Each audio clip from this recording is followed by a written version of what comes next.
Selamat datang di pembelajaran e-learning divisi HCC. Pada kesempatan ini kita akan melanjutkan modul Communication Skills untuk part yang kedua. Tema kali ini adalah efektif komunikasi.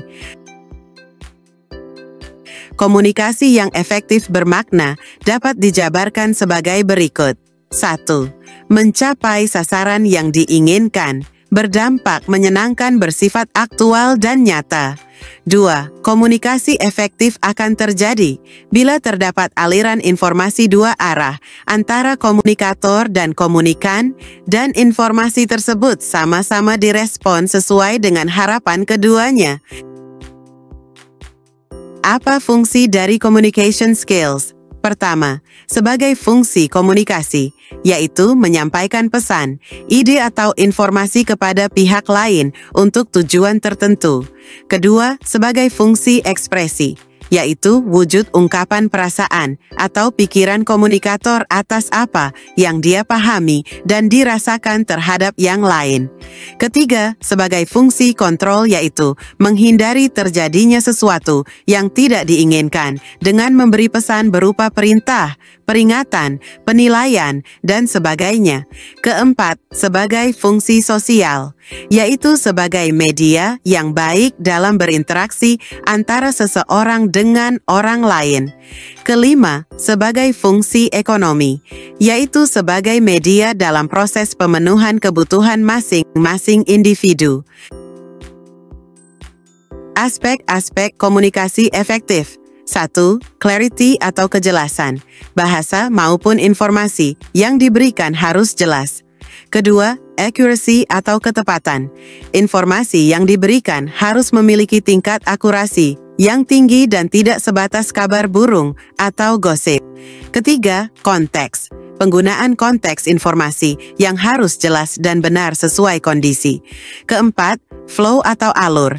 Proses penyampaian harus runtut dan sesuai keadaan. Kelima, culture atau budaya. Komunikasi yang baik memperhatikan dan menghormati etika, tata nilai dari suatu wilayah tertentu. Manfaat komunikasi yang efektif. 1. Mengembangkan interaksi dan hubungan antar manusia yang lebih baik. 2. Membangun kepercayaan trust antar individu dan kelompok. Ketiga, penerimaan yang baik dalam kehidupan sosial dan kelompok. Keempat, terhindarkan dari kesalahpahaman penyampaian informasi. Kelima, secara tidak langsung menunjukkan gambaran sikap dan kepribadian seseorang. 3 poin yang diperlukan untuk membuat komunikasi lebih efektif. 1. Jadilah pembicara yang dipahami. 2. Miliki sikap pendengar yang baik. 3. Hilangkan hambatan yang mengganggu komunikasi. Ciri-ciri komunikasi yang tidak efektif antara lain adalah tidak langsung atau bertele-tele, antagonis atau sering marah-marah dan agresif, kriptis atau maksud yang disampaikan tidak jelas atau multitafsir dan memerlukan interpretasi, satu arah atau one directional, tidak secara lisan, pasif atau malu-malu dan tertutup, tersembunyi atau maksud yang sesungguhnya tidak pernah diungkapkan. Jadilah pembicara yang baik dan mudah dipahami. Untuk menjadi pembicara yang baik dan bisa dipahami, di antaranya adalah 1. Pelajari teknik bicara. Tarik nafas sebelum mulai bicara. Atur bicara agar lebih keras dari biasanya. Gunakan kata-kata yang dikenal oleh pendengar. Layangkan pandangan pada seluruh audiens. 2. Gunakan bahasa yang mudah dipahami. Ucapkan kata-kata dengan jelas. Perhatikan intonasi suara nada. Hilangkan bergumam, hem, anu, apa, dan lain-lain. Perhatikan bahasa tubuh Anda, raut muka, tatapan mata, gerak tangan.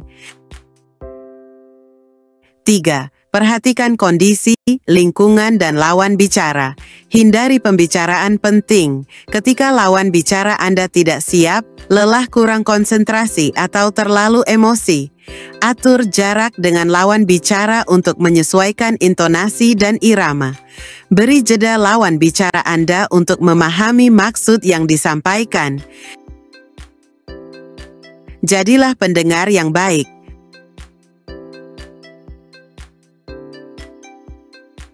Jadilah pendengar yang baik.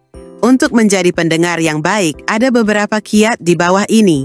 Perhatikan ketertarikan Anda untuk mendengarkan.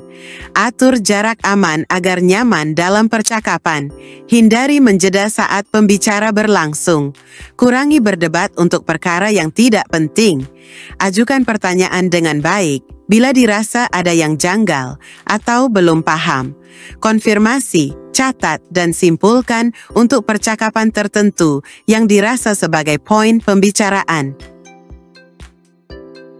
Kurangi penghalang komunikasi.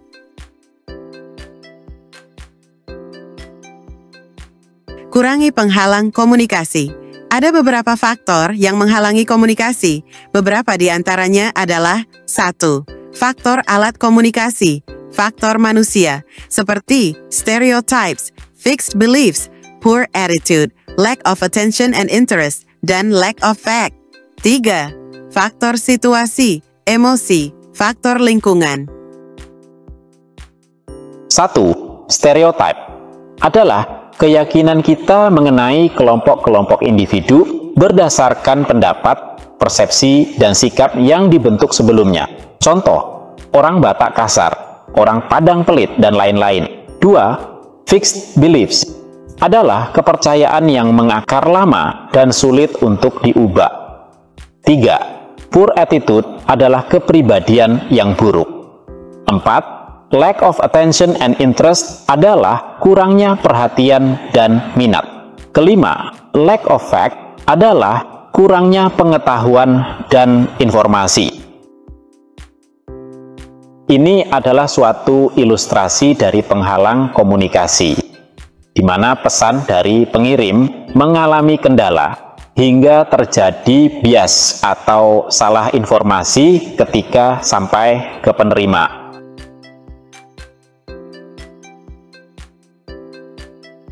Komunikasi dikatakan berhasil jika terpenuhinya unsur-unsur komunikasi, sasaran memahami, mengerti pesan, dan dapat memberikan feedback agar tercapainya tujuan dari pesan yang diberikan. Salah satu metode yang baik dalam komunikasi yang efektif adalah respect, empathy, audible, clarity, and humble. Juga, perhatikan 3 hal ketika Anda berkomunikasi, yaitu jadilah pembicara yang dipahami, jadilah pendengar yang baik, kurangi hambatan komunikasi. Baik, cukup sekian dulu materi communication skills-nya dari part 1 maupun part 2. Semoga bermanfaat. Sekali lagi kami ucapkan terima kasih atas perhatiannya. Sampai jumpa di pembelajaran berikutnya.